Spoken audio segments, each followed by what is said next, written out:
ನಮಸ್ಕಾರ ವಿದ್ಯಾರ್ಥಿಗಳೇ, ನಾನು ಅಜಿತ್, ನಿಮ್ಮ ಗಣಿತ ಶಿಕ್ಷಕ. ನಿನ್ನೆವರೆಗೆ ನಾವೇನು ಮಾಡಿದ್ವಿ, ತ್ರಿಕೋನಮಿತಿಯ ಅನ್ವಯಗಳು ಮತ್ತು ಅದು ಪ್ರಸ್ತಾವನೆ ಎಲ್ಲ ನೋಡಿದ್ವಿ. ಅದಕ್ಕೆ ಸಂಬಂಧಿಸಿದಂಥ ಎಲ್ಲ ಅಭ್ಯಾಸಗಳನ್ನು ಮಾಡಿದ್ವಿ ಮತ್ತು ಕೆಲವೊಂದು ಪ್ರಶ್ನೆ ಪತ್ರಿಕೆ ಅಲ್ಲಿ ಒಂದು 15 ಪ್ರಶ್ನೆಗಳನ್ನು ಬಿಡಿಸಿದ್ವಿ. ಸೊ ಇವೆಲ್ಲ ನಿಮಗೆ ಅರ್ಥವಾಗಿದೆ ಅಂತ ತಿಳ್ಕೊಂಡಿದ್ದೀನಿ. ಇವತ್ತೇನು ಮಾಡೋಣ, ಅದಕ್ಕೆ ಸಂಬಂಧಿಸಿದಂಥ ಕೆಲವೊಂದು ದೃಶ್ಯ ಮಾಧ್ಯಮಗಳಿವೆ. ದೃಶ್ಯ ಮಾಧ್ಯಮಗಳ ಮುಖಾಂತರ ಅವುಗಳನ್ನು ತಿಳಿದುಕೊಳ್ಳುವ ಪ್ರಯತ್ನ ಮಾಡೋಣ. ಇದು ನಿರ್ದಿಷ್ಟ ಕೋನಗಳಿಗೆ ಸಂಬಂಧಿಸಿದಂಥದ್ದು. ಯಾವುದಿದು? ಸ್ಪೆಸಿಫಿಕ್ ಆ್ಯಂಗಲ್ಸ್ ಅಂದರೆ ಕೆಲವೊಂದು ನಿರ್ದಿಷ್ಟ ಕೋನಗಳಿಗೆ ಸಂಬಂಧಿಸಿದ್ದು. ಅದ್ರ ಬಗ್ಗೆ ಸ್ವಲ್ಪ ತಿಳ್ಕೊಳ್ಳೋಣಂತೆ. ನಾವು ಇದನ್ನು ಕಲ್ತಿದ್ದೀವಿ. ದೃಶ್ಯ ಮಾಧ್ಯಮದಿಂದ ಏನಾಗ್ತದೆ, ನಮಗೆ ಚೆನ್ನಾಗಿ ಅರ್ಥ ಆಗ್ತದೆ. ಒಂದು ಕೋಷ್ಟಕವನ್ನು ಕಲ್ತಿದ್ವಲ್ಲ, ಅದೇ ಇದು. ಯಾವ 30 ಡಿಗ್ರಿ, 45 ಡಿಗ್ರಿ, 60 ಡಿಗ್ರಿ ಮತ್ತು 90 ಡಿಗ್ರಿ ಕೋನಗಳಿಗೆ ಸಂಬಂಧಿಸಿದಂಥ ನಾವು ಬೆಲೆಗಳನ್ನು ನೋಡೋಣ. ಎಲ್ಲ ಅನುಪಾತಗಳಿಗೆ ತ್ರಿಕೋನಮಿತಿಯ ಅನುಪಾತಗಳು 35, 45, 60, 90. ಆಮೇಲೆ 0ನೂ ಇರುತ್ತೆ ಇದರಲ್ಲಿ. ಅಂದರೆ ಒಟ್ಟಿಗೆ 5 ಕೋನಗಳಿಗೆ ಸಂಬಂಧಿಸಿದಂಥ ಬೆಲೆಗಳನ್ನು ನೋಡೋಣಂತೆ. ಮೊದಲು 45 ಡಿಗ್ರಿದು ಹೇಗೆ ಬರ್ತದೆ ನೋಡೋಣಂತೆ. ಅದರ ಬೆಲೆಗಳು ಸೈನ್ 45. ಸೈನ್ 45 ಅಂದರೆ ಎಷ್ಟು? 1 ಭಾಗಲಬ್ಧ ವರ್ಗಮೂಲ 2. ಕಾಸ್ 45 ಅಂದರೆ 1 ಭಾಗಲಬ್ಧ ವರ್ಗಮೂಲ 2. ಎರಡಕ್ಕೂ ಒಂದೇ ಉತ್ತರ ಬರ್ತದೆ. ಆಮೇಲೆ ಟ್ಯಾನ್ 45 ಅಂದರೆ 1. ಕಾಸೆಕ್ 45 ಡಿಗ್ರಿ ಅಂದರೆ 1 ಭಾಗಲಬ್ಧ ಸೈನ್ 45 ಗೊತ್ತಿದೆ ನಮಗೆ. ಅಂದರೆ 1 ಭಾಗಲಬ್ಧ ವರ್ಗಮೂಲ 2 ವಿಲೋಮಗೊಳಿಸಿದಾಗ ನಮಗೆ ಎಷ್ಟು ಬರ್ತದೆ? ವರ್ಗಮೂಲ 2. ಅದೇ ಥರ ಸೆಕ್ 45 ಸಹ ಅದರ ಬೆಲೆ ವರ್ಗಮೂಲ 2. ಕಾಟ್ 45 ಇದೇನು? ಟ್ಯಾನ್ 45ರ ವಿಲೋಮ, ಅದು 1ರ ವಿಲೋಮ ಒಂದೇ ಇರ್ತದೆ, ಅದರ ಬೆಲೆ 1. ಮುಂದಿನದು 45 ಆತು. ಮುಂದೆ ಈಗ 30 ಮತ್ತು 60 ಡಿಗ್ರಿ ಕೋನಗಳ ನಿರ್ದಿಷ್ಟ ಕೋನಗಳ ಬೆಲೆಗಳನ್ನು ನೋಡೋಣಂತೆ. ಸೈನ್ 30 1 ಭಾಗಲಬ್ಧ 2 ನೆನಪಿಡ್ರಿ. ಕಾಸ್ 30 ವರ್ಗಮೂಲ 3 ಭಾಗಲಬ್ಧ 2. ಟ್ಯಾನ್ 30 1 ಭಾಗಲಬ್ಧ ವರ್ಗಮೂಲ 3. ಯಾಕಂದರೆ ಟ್ಯಾನ್ 30 ಅಂದ್ರೇನು? ಸೈನ್ 30 ಭಾಗಲಬ್ಧ ಕಾಸ್ 30. ಅದನ್ನು ನಾವು ಬೆಲೆಗಳನ್ನು ತುಂಬಿದಾಗ ನಮಗೆ 1 ಭಾಗಲಬ್ಧ ವರ್ಗಮೂಲ 3 ಸಿಗ್ತದೆ. ಅದೇ ಥರ ಕೋಸೆಕ್ 30 ಅಂದರೆ ವಿಲೋಮ ಸೈನ್ 30ರದು ಬೆಲೆ 2 ಬರ್ತದೆ. ಸೆಕ್ 30 ಕಾಸ್ 30ರ ವಿಲೋಮ 2 ಭಾಗಲಬ್ಧ ವರ್ಗಮೂಲ 3 ಬರ್ತದೆ. ಇದು 30. ಕೊನೆಗೆ ಕಾಟ್ 30 ಟ್ಯಾನ್ 30ರ ವಿಲೋಮ, ಅದು ವರ್ಗಮೂಲ 3. ಅರ್ಥವಾಯ್ತು ವಿದ್ಯಾರ್ಥಿಗಳೇ? ಇದನ್ನು ಕೋಷ್ಟಕ ರೂಪದಲ್ಲಿ ಮಾಡಿ ನಾವು ನೆನಪಿಟ್ಕೊಂಡ್ರೆ ನಮಗೆ ಲೆಕ್ಕದಲ್ಲಿ ಅದನ್ನು ಉಪಯೋಗಿಸ್ಲಿಕ್ಕೆ ಸರಳ ಆಗ್ತದೆ.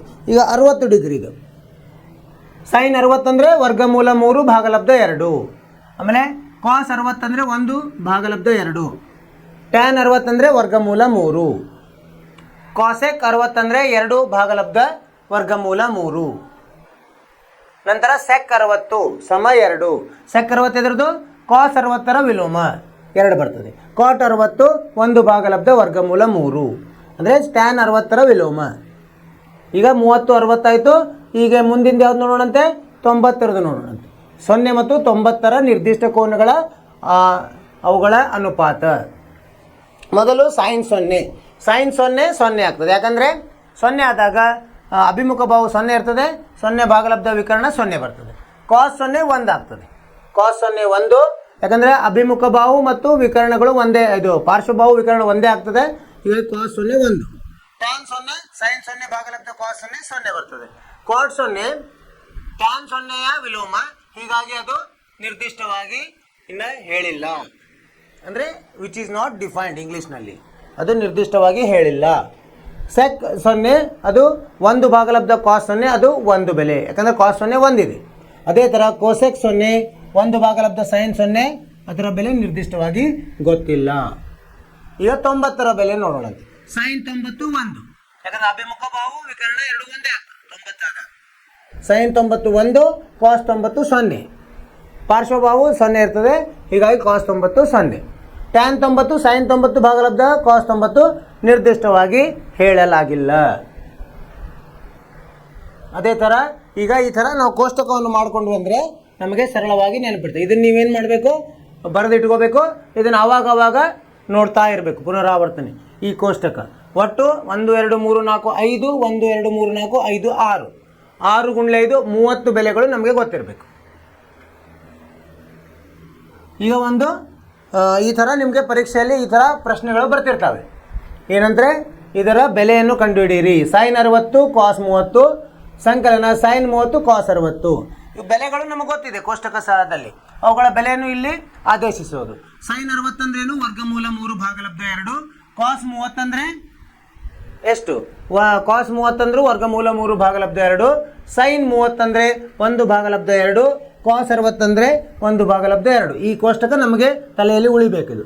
ಅದನ್ನು ಆ ಬೆಲೆಗಳನ್ನು ತಗೊಂಡಾಗ ಅಲ್ಲಿ ಆದೇಶಿಸಿದಾಗ ನಾವು ಸಂಕ್ಷಿಪ್ತಗೊಳಿಸಿದಾಗ ಅದರ ಕೊನೆಯ ಉತ್ತರ ಸಿಗ್ತದೆ ನಮಗೆ. ಇಲ್ಲಿ ಅದನ್ನು ತುಂಬೋಣಂತೆ. ಸೈನ್ 60 ಎಷ್ಟು? ವರ್ಗಮೂಲ 3 2 ತುಂಬಿದ್ರು ಗುಣಲಬ್ಧ. ಕಾಸ್ 30 ವರ್ಗಮೂಲ 3 ಭಾಗಲಬ್ಧ 2. ಸಂಕಲನ ಸೈನ್ 30 ಅಂದರೆ 1 ಭಾಗಲಬ್ಧ 2 ಗುಂಡ್ಲೆ ಕಾಸ್ 60 ಅಂದರೆ 1 ಭಾಗಲಬ್ಧ 2. ಇದನ್ನು ಸರಳೀಕರಣಗೊಳಿಸಿದಾಗ ಏನು ಬಂತು? 3 ಭಾಗಲಬ್ಧ 4 ಸಂಕಲನ 1 ಭಾಗಲಬ್ಧ 4 4 ಭಾಗಲಬ್ಧ 4 ಬೆಲೆ 1. ಈ ಥರ ನಿಮಗೆ ಬೇರೆ ಬೇರೆ ಥರದ ಪ್ರಶ್ನೆ ಇರ್ತವೆ. ಸೊ ಅದನ್ನೇ ಬಿಡಿಸ್ಬೋದು ನಾವು. ಅದು ನಿರ್ದಿಷ್ಟ ಕೋನಗಳ ಬೆಲೆ ಗೊತ್ತಿರಬೇಕು. ಇಲ್ಲೊಂದಿದೆ ನೋಡಿ, ಏನಂದ್ರೆ ಬೆಲೆಯನ್ನು ಕಂಡುಹಿಡಿಯಿರಿ. 5 ಕಾಸ್ ಸ್ಕ್ವೇರ್ 60 ಡಿಗ್ರಿ ಸಂಕಲನ 4 ಸೀಕೆಂಡ್ ಸ್ಕ್ವೇರ್ 30 ಡಿಗ್ರಿ ಋಣ ಟ್ಯಾನ್ ಸ್ಕ್ವೇರ್ 45 ಭಾಗಲಬ್ಧ ಸೈನ್ ಸ್ಕ್ವೇರ್ 30 ಡಿಗ್ರಿ ಸಂಕಲನ ಕಾಸ್ ಸ್ಕ್ವೇರ್ 30 ಡಿಗ್ರಿ. ಇಲ್ಲಿ ಆ ಕೋಷ್ಟಕದ ಸಹಾಯದಿಂದ ಬೆಲೆಗಳನ್ನು ತುಂಬುವುದು. ಕಾಸ್ 60 2 ಸಲ ಗುಣಿಸ್ಬೇಕು, ಯಾಕಂದ್ರೆ ವರ್ಗ ಇದೆ ಅದು. ಕಾಸ್ 60 ಅಂದ್ರೆ ಎಷ್ಟು? 1 ಭಾಗಲಬ್ಧ 2. ಇಲ್ಲಿದೆ ನೋಡಿ, ಕಾಸ್ 60 1 ಭಾಗಲಬ್ಧ 2 ಅದನ್ನಲ್ಲಿ ತುಂಬಬೇಕು. 5 ಗುಂಡ್ಲೆ 1 ಭಾಗಲಬ್ಧ 2 2 ಸಲ. ಆ ನಂತರ ಸೀಕೆಂಟ್ 30 2 ಸಲ. ಸೀಕೆಂಟ್ 30 ಅಂದ್ರೆ ಎಷ್ಟಿದೆ? 30 2 ಭಾಗಲಬ್ಧ ವರ್ಗಮೂಲ 3 ಅದನ್ನು 2 ಸಲ. ಟ್ಯಾನ್ 45 ಅಂದ್ರೆ 1 ಅದನ್ನು 2 ಸಲ ಗುಣಿಸೋದು. ಸೈನ್ 30 2 ಸಲ. ಸೈನ್ 30 ಅಂದರೆ 1 ಭಾಗಲಬ್ಧ 2 2 ಸಲ. ಕಾಸ್ 30 ಅಂದರೆ ವರ್ಗಮೂಲ 3 ಭಾಗಲಬ್ಧ 2 ಅದನ್ನು 2 ಸಲ ಗುಣಿಸೋದು. ಸೊ ಇವನ್ನೆಲ್ಲ ನಾವು ಇಲ್ಲಿ ತುಂಬಿದ್ವಿ. ತುಂಬಿ ಅದನ್ನು ಸಂಕ್ಷೇಪಗೊಳಿಸಿದಾಗ ನಮಗೆ ಎಷ್ಟು ಬರ್ತದೆ ನೋಡೋಣ ಅಂತೀಗ. ಈ ಥರ ಆ ಭಿನ್ನ ರಾಶಿಯನ್ನು ಅದನ್ನೇ ಸರಳ ಮಾಡ್ತಾ ಹೋಗೋದು. 5 ಗುಂಡ್ಲೆ 1 ಭಾಗಲಬ್ಧ 4 ಸಂಕಲನ 4 ಗುಂಡ್ಲೆ 4 ಭಾಗಲಬ್ಧ 3 ಋಣ 1 ಭಾಗಲಬ್ಧ 1 ಭಾಗಲಬ್ಧ 4 ಸಂಕಲನ 3 ಭಾಗಲಬ್ಧ 4. ಕೆಳಗಡೆದು ಏನಾಗ್ತದೆ? 1 ಆಗ್ತದೆ. ಮೇಲಿಂದ ಅದು 67 ಭಾಗಲಬ್ಧ 12 ಬರ್ತದೆ.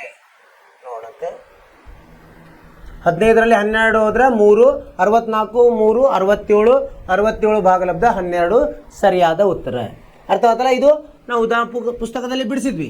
ಇಲ್ಲಿ ದೃಶ್ಯ ಮಾಧ್ಯಮದ ಮುಖಾಂತರ ನಿಮಗೆ ತೋರಿಸಿದ್ರೆ ನಿಮಗೆ ತಲೆಯಲ್ಲಿ ಚೆನ್ನಾಗಿ ಉಳಿತದೆ ಅಂತ ತೋರಿಸ್ತಾ ಇದ್ದೀವಿ.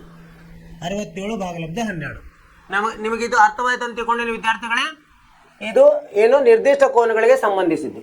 ಇನ್ನು ಮುಂದಿಂದು ನೋಡೋಣಂತೆ. ಮುಂದಿಂದು ಏನಂದರೆ ನಿತ್ಯ ಸಮೀಕರಣಗಳ ಬಗ್ಗೆ, ಅಥವಾ ಅದಕ್ಕಿಂತ ಮೊದಲು ತ್ರಿಕೋನಮಿತಿಯ ಇದು ನಿಮಗೆ ಇಲ್ಲ. ಕಾಂಪ್ಲಿಮೆಂಟ್ರಿ ಆ್ಯಂಗಲ್ ಅಂದರೆ 90 ಋಣ ಥೀಟಾ ಅದು ಇಲ್ಲ, ಆದರೂ ನಿಮಗೆ ಪ್ರಶ್ನೆಗಳು ಬರ್ತವೆ. ಹೀಗಾಗಿ ಇದನ್ನು ಸ್ವಲ್ಪ ನೋಡೋಣ ಇದು ಏನಿದೆ ಅಂತ. ಅಂದರೆ ಕಾಂಪ್ಲಿಮೆಂಟ್ರಿ ಅಂದರೆ ಪೂರಕ ಕೋನಗಳು.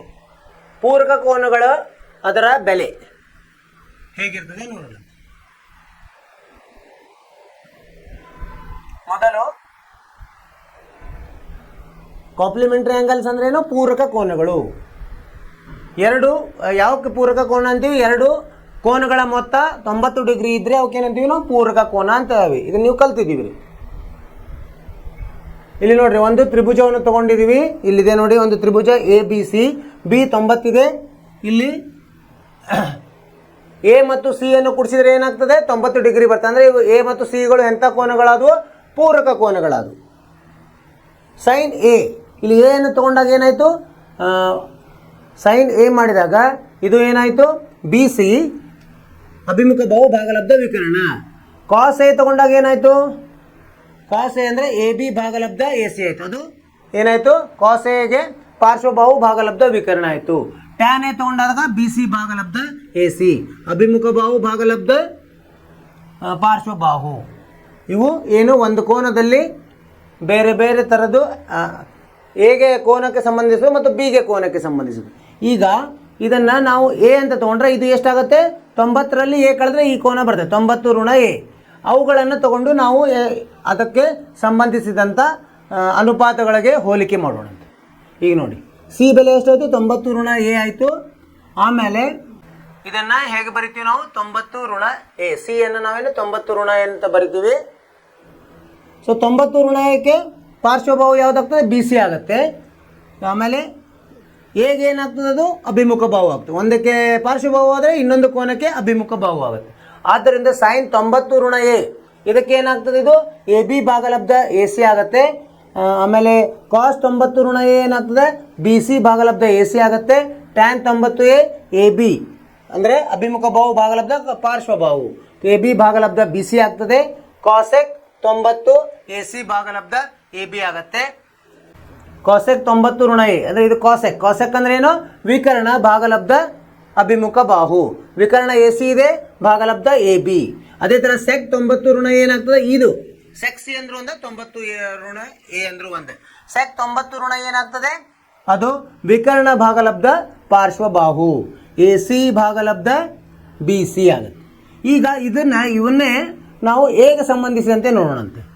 ಈಗ ಏನಾಯ್ತು, ಈಗ ಸೈನ್ ಎ ಅಂದರೆ ಬಿ ಸಿ ಭಾಗಲಬ್ಧ ಎ ಸಿ ಆಯಿತು. ಸೈನ್ 90 ಋಣ ಎ ಬಿ ಭಾಗಲಬ್ಧ ಎ ಸಿ ಆಯಿತು.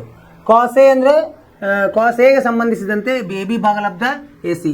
ಇಲ್ಲಿ ನೋಡಿದಾಗ ನೋಡಿ, ಇಲ್ಲಿ ಸೈನ್ ಎ ಅಂದರೆ ಏನಾಯಿತು, ಕಾಸ್ ಇದ್ರದ್ದು ಇದು ಒಂದೇ ಇದೆ ನೋಡಿ. ಆದ್ದರಿಂದ ಸೈನ್ 90 ಋಣ ಎ, ಸೈನ್ 90 ಋಣ ಎ ಅಂದರೆ ಕಾಸ್ ಎ ಒಂದೇ ಬಂದಿದೆ ಅನುಪಾತ. ಆಮೇಲೆ ಕಾಸ್ 90 ಋಣ ಎ ಏನು ಬಂದಿದೆ, ಸೈನ್ ಎ ಬಂದಿದೆ. ಟ್ಯಾನ್ 90 ಋಣ ಎ ಏನು ಬಂದಿದೆ, ಟ್ಯಾನ್ 90 ಋಣ ಎ ಕಾಟ್ ಎ ಬಂದಿದೆ. ಕೋಸೆಕ್ 90 ಋಣ ಎ ಸೆಕ್ ಎ ಬಂದಿದೆ. ಸೊ ಇವುಗಳನ್ನು ನೆನಪಿಡು. ಅದೇ ಥರ ಕೋಸೆಕ್ 90 ಋಣ ಎ ಸೆಕ್ ಎ ಬಂದಿದೆ, ಸೆಕ್ 90 ಋಣ ಎ ಕೋಸೆಕ್ ಬಂದಿದೆ. ಇವು ಏನದು, ಪೂರಕ ಕೋನಗಳು, ಪೂರಕ ಕೋನಗಳ ನಿತ್ಯ ಸಮೀಕರಣ. ಇದನ್ನು ನೆನಪಿಡ್ಬೇಕು. ಇವು ಸಹ ಇಂಥವು ನಿಮಗೆ ಪರೀಕ್ಷೆಯಲ್ಲಿ ಬರ್ತದೆ. ಅರ್ಥವಾಯಿತು ವಿದ್ಯಾರ್ಥಿಗಳೇ? ಇದನ್ನು ನೆನಪಿಡ್ಬೇಕು, ಈ ಕೋಷ್ಟಕವನ್ನು. ಇದು ಒಂಥರ ಮಗ್ಗಿ ಇರುತ್ತಲ್ಲ, ಮಗ್ಗಿಯನ್ನು ಹೇಗೆ ಭಾಗ ಮಾಡ್ತಾರೆ ಆ ಥರ ನೆನಪಿಟ್ಕೊಂಡ್ಬಿಟ್ರೆ ಆಯಿತು. ಸೈನ್ 90 ಋಣ ಎ ಕಾಸ್ ಎ, ಕಾಸ್ 90 ಋಣ ಎ ಸೈನ್ ಎ, ಟ್ಯಾನ್ 90 ಋಣ ಎ ಕಾಟ್ ಎ, ಕಾಸೆಕ್ 90 ಋಣ ಎ ಸೆಕ್ಕೆ, ಸೆಕ್ 90 ಋಣ ಎ ಕೋಸೆಕ್ಕೆ, ಕಾಟ್ 90 ಋಣ ಎ ಟ್ಯಾನ್ ಎ. ಇವು ನೆನಪಿಟ್ಬಿಟ್ರೆ ಅಂದರೆ ನಾವು ಅಭ್ಯಾಸದಲ್ಲಿ ಸರಳವಾಗಿ ಇದನ್ನು ಉಪಯೋಗಿಸ್ಬೋದು. ಇವು ಎಲ್ಲೇ ಯಾವ 0ದಿಂದ 90ರೊಳಗೆ ಸಂಬಂಧಿಸಿದ ಲಘುಕೋನಗಳಿಗೆ ಇವು ಅನ್ವಯವಾಗ್ತವೆ. ಇಲ್ಲಿ ಒಂದು ಉದಾಹರಣೆ ಇದೆ, ಅದನ್ನು ನೋಡೋಣಂತೆ. ಏನಿದೆ, ಸೈನ್ 65 ಋಣ ಕಾಸ್ 25 ಬಿಡಿಸಿ ಅಂತ ಹೇಳಿ. ಇದನ್ನೇನು ಮಾಡೋದು, ನಾವು ಪೂರಕ ಕೋನಗಳನ್ನು ಬರುವಂಗೆ ಮಾಡ್ಕೋಬೇಕು. 65 ಹೇಗೆ ಬರಿಬೋದು ನಾವು, 65 90 ಋಣ 35 ಬರಿಬೋದು, 90 ಋಣ 25ರಲ್ಲಿ ಬರಿಬೋದು. 90 ಋಣ 25 ಅಂದ್ರೆ ಏನು, 65 ಆ ಥರ ಬರ್ಕೊಂಡ್ವಿ. ಅಂದರೆ ಏನಾಯ್ತು, ಸೈನ್ 65 ಹೇಗೆ ಬರಿಬೋದು ನಾವು, ಇಲ್ಲಿ ಸೈನ್ ಬರಬೇಕಾಯ್ತು, ಇವರು ಇಲ್ಲಿ ತಪ್ಪಿದ್ದಾರೆ. ಈ ಸೈನ್ ಅಥವಾ 25 ಮಾಡಿದ್ದಾರೆ. ಸೊ ಬೆಲೆ ಎಷ್ಟು ಬಂತು ನಮಗೆ, 0 ಬಂತು. ಇನ್ನೊಂದಿದೆ ನೋಡಿ, ಕಾಟ್ 75 ಸೈನ್ 75 ಏನಂತ, ಇದನ್ನು 0 ಮತ್ತು 45ಕ್ಕೆ ಸಂಬಂಧಿಸಿದಂತೆ ಬರೀರಿ. ಸೈನ್ 75 ಹೆಂಗೆ ಬರಿಬೋದು ನಾವು, 90 ಋಣ 15. ಇದು ಸೈನು 90 ಋಣ 15, ಸರಿನಾ? ಈಗ ಕಾಟ್ 90 ಋಣ 15 ಅಂದರೆ ಟ್ಯಾನ್ 15, ಸೈನ್ 90 ಋಣ 15 ಅಂದರೆ ಕಾಸ್ 15. ಇಲ್ಲಿ ಬರೆದ್ವಿ ನಾವು. 0 ಮತ್ತು 45 ಒಳಗಡೆನೇ ಬರಿ ಅಂತಾರೆ. ಅದನ್ನು ನಾವು 0 45 ಒಳಗಡೆ ಇದೆ, ಇದು ಅದು 15. ಅಂದರೆ ಕಾಟ್ 75 ಸೈನ್ 75 ಅಂದರೆ ಟ್ಯಾನ್ 15 ಮತ್ತು ಕಾಸ್ 15ರ ಮೊತ್ತ. ಅರ್ಥವಾದ ವಿದ್ಯಾರ್ಥಿಗಳು ಹೇಗೆ ಉಪಯೋಗಿಸ್ಬೇಕಂತೇಳಿ ಪೂರಕ ಕೋನಗಳ ನಿರ್ದಿಷ್ಟ ಸಮೀಕರಣಗಳು. ಈಗ ಮುಂದಿನದಕ್ಕೆ ಹೋಗೋಣಂತೆ. ಮುಂದಿನ ದೃಶ್ಯ ಮಾಧ್ಯಮ ಅದು ನಿತ್ಯ ಸಮೀಕರಣಗಳ ಬಗ್ಗೆ ನೋಡೋಣ. ನಿತ್ಯ ಸಮೀಕರಣಗಳು ಇವನ್ನ ಕಲ್ತಿದ್ದೀವಿ ನಾವು. ಇಲ್ಲಿ ಅದನ್ನು ನೋಡಿದರೆ ಇನ್ನೂ ಸ್ವಲ್ಪ ಚೆನ್ನಾಗಿ ಅರ್ಥ ಆಗ್ತದೆ ನಮಗೆ. ಯಾವಾಗ ಅಂತೀವಿ ಅದಕ್ಕೆ ನಿತ್ಯ ಸಮೀಕರಣ ಅಂದರೆ, ಎಲ್ಲ ಅದರ ಏನೇನು ಬೆಲೆಗಳು ಬದಲಿ ಆಗ್ತಿರ್ತಾವಲ್ಲ ಅವಕ್ಕೆ ಎಲ್ಲ ಬೆಲೆಗಳಿಗೂ ಅದು ಅನ್ವಯವಾಗ್ತಿದ್ರೆ, ಸತ್ಯವಾಗಿದ್ದರೆ, ಈಗ ಕೋನಗಳು ಎಲ್ಲ ಕೋನಗಳೇ ಸತ್ಯವಾಗಿದ್ದರೆ ಅದಕ್ಕೆ ನಾವು ನಿರ್ದಿಷ್ಟ ಏನಂತೀವಿ, ಸಮೀಕರಣಗಳು ಅಂತ ಹೇಳ್ತೀವಿ. ಇಲ್ಲಿ ಒಂದು ಲಂಬಕೋನ ತ್ರಿಭುಜ ಇದೆ, ಎ ಬಿ ಸಿ. ಬಿ ಅಲ್ಲಿ ಲಂಬಕೋನವಾಗಿದೆ.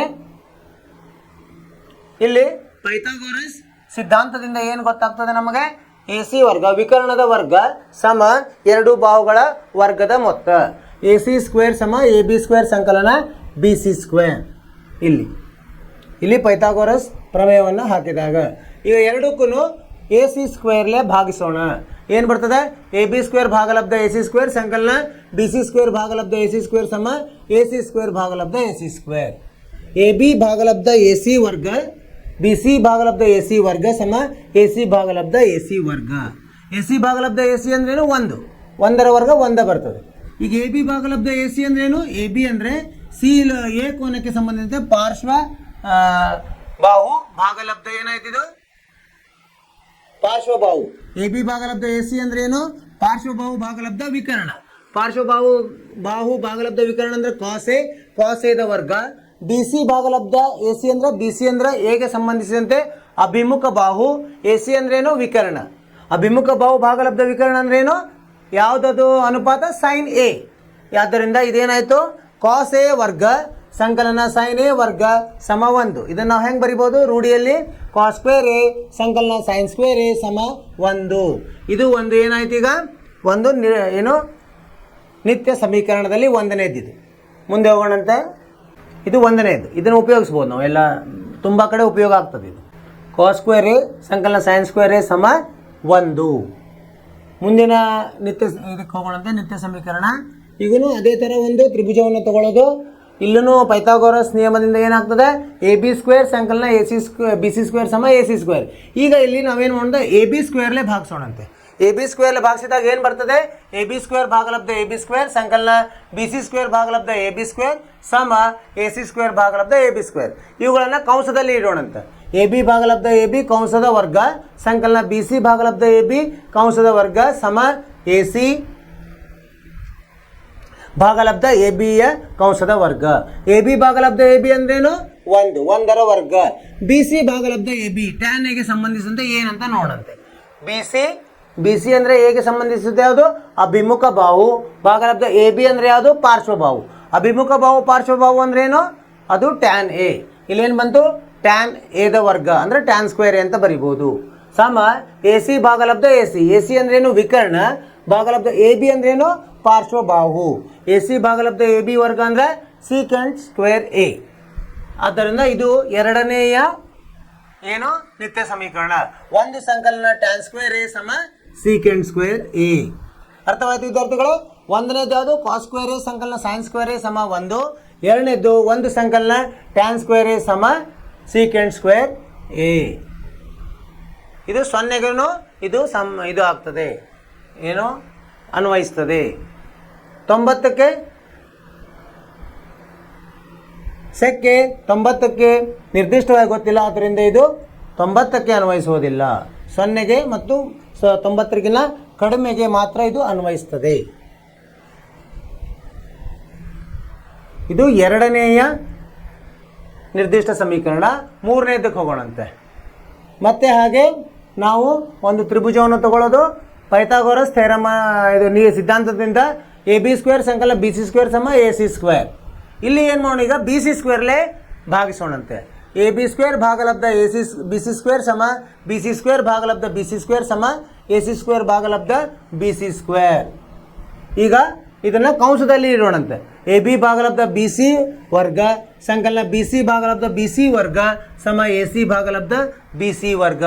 ಬಿ ಸಿ ಭಾಗಲಬ್ಧ ಬಿ ಸಿ ಅಂದರೆ ವರ್ಗ ಅಂದರೆ ಏನಾಯಿತು, 1 ಆಯಿತು. ಈಗ ಎ ಬಿ ಭಾಗಲಬ್ಧ ಬಿ ಸಿ ಎಗೆ ಸಂಬಂಧಿಸಿದಂತೆ ಏನಾಗುತ್ತೆ ನೋಡೋಣ. ಎ ಬಿ ಭಾಗಲಬ್ಧ ಬಿ ಸಿ, ಎ ಬಿ ಅಂದರೆ ಇದಕ್ಕೇನು, ಎ ಬಿ ಏನಿದೆ ಎಗೆ ಸಂಬಂಧಿಸಿದಂತೆ ಪಾರ್ಶ್ವಬಾಹು ಭಾಗಲಬ್ಧ ಬಿ. ಎ ಸಿ ಅಂದರೆ ಏನಾಯಿತು, ಕಾಸ್ ಎ ಆಯಿತು. ಪಾರ್ಶ್ವಬಾಹು ಭಾಗಲಬ್ಧ ವಿಕರ್ಣ, ಅದರಿಂದ ಎ ಬಿ ಭಾಗಲಬ್ಧ ಬಿ ಸಿ ಏನಾಯಿತು, ಕಾಸ್ ಸ್ಕ್ವೇರ್ ಎ ಆಯಿತು, ಯಾಕಂದರೆ ಇಲ್ಲಿ ವರ್ಗ ಇದೆ. ಆಮೇಲೆ ಇದು ಕಾಸ್ ಸ್ಕ್ವೇರ್ ಎ ಸಂಕಲನ 1 ಸಮ ಎ ಬಿ ಭಾಗಲಬ್ಧ ಬಿ ಸಿ ಅಲ್ಲ, ಎ ಬಿ ಭಾಗಲಬ್ಧ ಬಿ ಸಿ, ಬಿ ಸಿ ವಿಕರ್ಣ ಅಲ್ಲ. ಪಾರ್ಶ್ವಬಾಹು ಭಾಗಲಬ್ಧ ಅಭಿಮುಖ ಬಾಹು ಏನಾಗುತ್ತೆ, ಪಾರ್ಶ್ವಬಾಹು ಅಭಿಮುಖ ಬಾಹು ಅಂದರೆ ಇದು ಕಾಟ್ ಸ್ಕ್ವೇರ್ ಆಗುತ್ತೆ.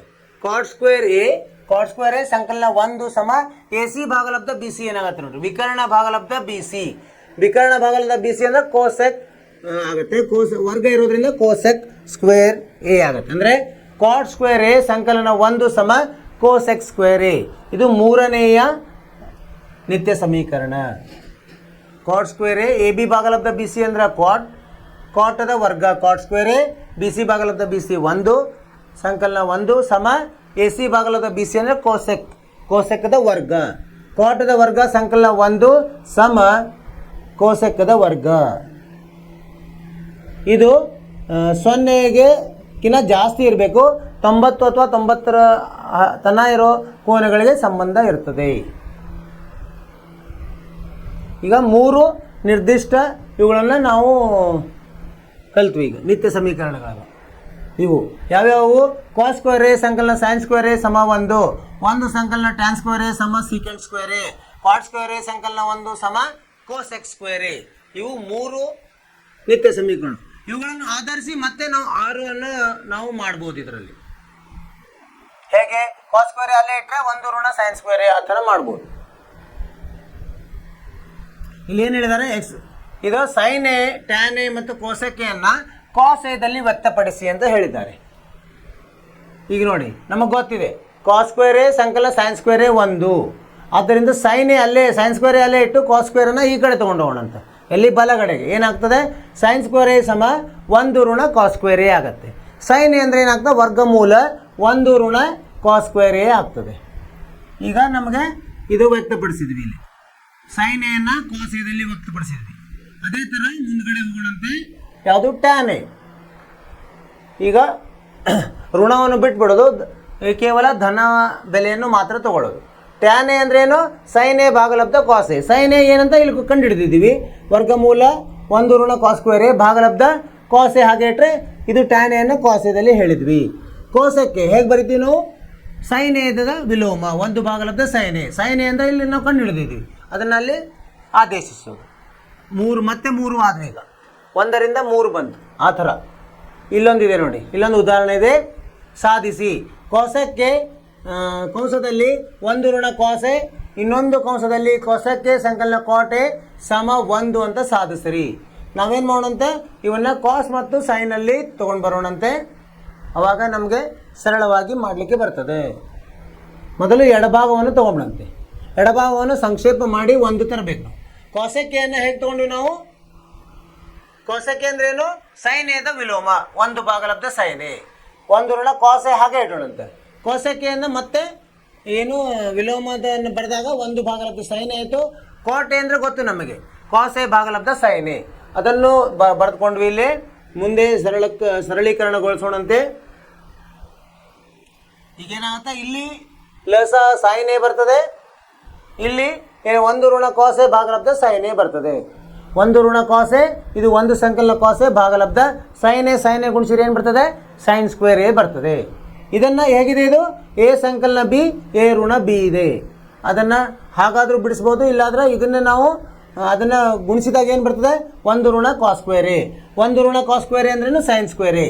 ಸೈನ್ ಸ್ಕ್ವೇರ್ ಎ ಭಾಗಲಬ್ಧ ಸೈನ್ ಸ್ಕ್ವೇರ್ ಎ. ಮೇಲೆ ಅಂಶಛೇದ ಒಂದೇ ಇರೋದ್ರಿಂದ ರದ್ದಾಗಿ 1 ಉಳಿತದೆ. ಇದೇನು? ಬಲಭಾಗ. ಎಡಭಾಗ ಸಮ ಬಲಭಾಗ ಆಯಿತು. ಅರ್ಥವಾಯಿತು ವಿದ್ಯಾರ್ಥಿಗಳೇ? ಮುಂದಿನ ದೃಶ್ಯ ಮಾಧ್ಯಮಕ್ಕೆ ಹೋಗೋಣಂತೆ. ಕೆಲವೊಂದು ಏನೋ ಉದಾಹರಣೆಗಳು ನೋಡೋಣಂತೆ. ತ್ರಿಕೋನಮಿತಿಯ ಏನು ಇದು ಇದೆಯಲ್ಲ, ನಿರ್ದಿಷ್ಟ ಏನು ನಿತ್ಯ ಸಮೀಕರಣ, ಅದರ ಕೆಲವೊಂದು ಉದಾಹರಣೆಗಳನ್ನು ಬಿಡಿಸಿದ್ದಾರೆ. ನಮಗೆ ಇದನ್ನು ನೋಡಿದ ತಕ್ಷಣ ಸರಳವಾಗಿ ಗೊತ್ತಾಗ್ತದೆ. ಏನು ಮಾಡಬೇಕು ನಾವು? 1 ಋಣ ಕಾಸ್ ಸ್ಕ್ವೇರ್ ಥೀಟಾ ಭಾಗಲಬ್ಧ 1 ಸಂಕಲನ ಸೈನ್ ಥೀಟಾ ಸಮ ಸೈನ್ ಥೀಟಾ ಅಂತ ಸಾಧಿಸಬೇಕಾಗಿದೆ. ಮೊದಲು ನಾವು ಏನು ಮಾಡಿದ್ವಿ? ಎಡಭಾಗವನ್ನು ತಗೊಳ್ಳೋದು. ಎಡಭಾಗದಲ್ಲಿ ಏನಿದೆ? 1 ಋಣ ಕಾಸ್ ಸ್ಕ್ವೇರ್ ಥೀಟಾ ಅಂದ್ರೆ ಏನು ಗೊತ್ತಿದೆ ನಮಗೆ. ಇದು ನಿತ್ಯ ಸಮೀಕರಣದ ಪ್ರಕಾರ 1 ಋಣ ಸೈನ್ ಸ್ಕ್ವೇರ್ ಥೀಟಾ ಭಾಗಲಬ್ಧ 1 ಸಂಕಲನ ಸೈನ್ ಥೀಟಾ ಹಾಗೆ ಇಡೋದು. 1 ಋಣ ಸೈನ್ ಸ್ಕ್ವೇರ್ ಥೀಟಾ ಯಾವ ಥರ ಇದೆ? ಎ ಸ್ಕ್ವೇರ್ ಋಣ ಬಿ ಸ್ಕ್ವೇರ್ ಇದೆ. ಅಂದರೆ ಏನು ಬರ್ತದೆ? ಎ ಸಂಕಲನ ಬಿ, ಎ ಋಣ ಬಿ. ಎ ಅಂದರೆ 1, ಬಿ ಅಂದರೆ ಸೈನ್ ಥೀಟಾ. 1 ಋಣ ಸೈನ್ ಥೀಟಾ ಗುಂಡ್ಲೆ 1 ಸಂಕಲನ ಸೈನ್ ಥೀಟಾ ಬರ್ತದೆ. ಅದರಲ್ಲಿ ಆದೇಶಿಸೋಣ ನೋಡಿ. 1 ಋಣ 1 ಸಂಕಲನ ಸೈನ್ ಥೀಟಾ ಕಂಸದಲ್ಲಿ, ಇನ್ನೊಂದು ಕಂಸದಲ್ಲಿ 1 ಋಣ ಸೈನ್ ಥೀಟಾ. ಇಲ್ಲಿ ಏನಾಯಿತು? ಇದು ರದ್ದಾಗ್ತದೆ. 1 ಸಂಕಲನ ಸೈನ್ ಥೀಟಾ ಮತ್ತು 1 ಸಂಕಲನ ಸೈನ್ ಥೀಟಾ ರದ್ದಾಗಿ ಉಳಿತದೇನು? 1 ಋಣ ಕಂಸದಲ್ಲಿ 1 ಋಣ ಸೈನ್ ಥೀಟಾ. ಕಂಸವನ್ನು ಬಿಡಿಸಿದಾಗ 1 1 ಕ್ಯಾನ್ಸಲ್ ಆಗಿ ಋಣ ಋಣ ಧನ ಆಗಿ ಸೈನ್ ಥೀಟಾ ಉಳಿತದೆ. ಅದು ಏನು? ಬಲಭಾಗ. ಇನ್ನೊಂದು ಪ್ರಶ್ನೆ ಇದೆ ನೋಡಿ. ಏನಿದೆ ಪ್ರಶ್ನೆ? ಓದೋಣಂತೆ. ಸಾಧಿಸಿ. ಕಾಸ್ ಎ ಭಾಗಲಬ್ಧ 1 ಋಣ ಟ್ಯಾನ್ ಎ ಸಂಕಲನ ಸೈನ್ ಎ ಭಾಗಲಬ್ಧ 1 ಋಣ ಕಾಟ್ ಎ ಸಮ ಸೈನ್ ಎ ಸಂಕಲನ ಕಾಸ್ ಎ ಅಂತ ಸಾಧಿಸ್ಬೇಕು ನಾವು. ಈಗ ಏನ್ ಮಾಡೋಣ, ಮೊದಲು ಎಡಭಾಗವನ್ನು ತಗೊಂಡ್ಬಂತೆ ಅದನ್ನ ಟ್ಯಾನ್ ಎನ್ನ ಸೈನ್ ಮತ್ತು ಕಾಸ್ಗಳಲ್ಲಿ ಹೇಳಿ ನಾವು ಭಿನ್ನರಾಶಿಯನ್ನ ಸಂಕ್ಷಿಪ್ತಗೊಳಿಸಬಹುದು. ಇದೆ ನೋಡಿ, ಟ್ಯಾನ್ ಎ ಅಂದ್ರೇನು, ಸೈನ್ ಎ ಭಾಗಲಬ್ಧ ಕಾಸ್ ಎ. ಕಾಟ್ ಎ ಅಂದ್ರೆ ಕಾಸ್ ಎ ಭಾಗಲಬ್ಧ ಸೈನ್ ಎ. ಇಲ್ಲಿ ಲಸ, ಇಲ್ಲಿ ಕಾಸ್ ಎ ಆಯ್ತು, ಇಲ್ಲಿ ಸೈನ್ ಎ ಆಯ್ತು. ಏನಾಯ್ತು, ಕಾಸ್ ಎ ಋಣ ಸೈನ್ ಎ, ಇಲ್ಲಿ ಸೈನ್ ಎ ಋಣ ಕಾಸ್ ಎ ಆಯ್ತು. ಇಲ್ಲಿ ಕಾಸ್ ಎ ಮೇಲೆ ಹೋಗ್ತದೆ, ಸೈನ್ ಎ ಮೇಲೆ ಹೋಗ್ತದೆ. ಏನು ಬರ್ತದೆ ಇಲ್ಲಿ, ಕಾಸ್ ಸ್ಕ್ವೇರ್ ಎ ಭಾಗಲಬ್ಧ ಕಾಸ್ ಎ ಋಣ ಸೈನ್ ಎ. ಕಾಸ್ ಎ ಗುಣಿಸಿದ್ರೆ ಏನು ಬರ್ತದೆ, ಕಾಸ್ ಸ್ಕ್ವೇರ್ ಎ ಭಾಗಲಬ್ಧ ಕಾಸ್ ಎ ಋಣ ಸೈನ್ ಎ. ಸೈನ್ ಎ ಗುಣಿಸಿದ್ರೆ ಸೈನ್ ಸ್ಕ್ವೇರ್ ಎ ಭಾಗಲಬ್ಧ ಸೈನ್ ಎ ಋಣ ಕಾಸ್ ಎ. ಇದು ಒಂದೇ ಥರ ಮಾಡ್ಕೊಳ್ಳಿಕ್ಕೆ ಏನು ಮಾಡಬೇಕು, ಇಲ್ಲಿ ಋಣವನ್ನು ಹೊರಗೆ ತೆಗೆದ್ರೆ ಕಾಸ್ ಸ್ಕ್ವೇರ್ ಎ ಭಾಗಲಬ್ಧ ಕಾಸ್ ಎ ಸೈನ್ ಎ. ಇದು ಇಲ್ಲಿ ಋಣವನ್ನು ಸಾಮಾನ್ಯ ತೆಗೆದ್ರೆ ಇಲ್ಲಿ ಋಣ ಆಗ್ತದೆ ಕಾಸ್ ಎ ಋಣ ಸೈನ್ ಎ. ಹೀಗಾಗಿ ಲ ಸಹ ಒಂದೇ ಆಯಿತು. ಮೇಲೆ ಏನು ಬರ್ತದೆ, ಕಾಸ್ ಸ್ಕ್ವೇರ್ ಎ ಋಣ ಸೈನ್ ಸ್ಕ್ವೇರ್ ಎ. ಇದು ಹೇಗಿದೆ, A square A minus B square A ಇದ್ದಂಗಿದೆ. ಅದನ್ನು ನಿತ್ಯ ಸಮೀಕರಣ ಉಪಯೋಗಿಸಿದಾಗ ಎ ಸಂಕಲನ ಬಿ, ಎ ಋಣ ಬಿ, ಕಾಸ್ ಎ ಋಣ ಸೈನ್ ಎ ಗುಣಲಬ್ಧ ಕಾಸ್ ಎ ಸಂಕಲನ ಸೈನ್ ಎ ಅಂತ ಬರ್ತದೆ ಮೇಲೆ ಅಂಶದಲ್ಲಿ. ಇಲ್ಲೇನಾಯಿತು, ಕಾಸ್ ಎ ಋಣ ಸೈನ್ ಎ ಇದು ರದ್ದಾಗ್ತದೆ, ಅಂಶ ಮತ್ತು ಛೇದ ಉಳಿತದೇನೋ ಕಾಸ್ ಎ ಸಂಕಲನ ಸೈನ್ ಎ. ಅದೇನಿದೆ, ಬಲಭಾಗವಿದೆ. ಎಡಭಾಗ ಸಮ ಬಲಭಾಗವಾಯಿತು. ಇನ್ನೊಂದು ಉದಾಹರಣೆಯನ್ನು ನೋಡೋಣಂತೆ. ಉದಾಹರಣೆ 3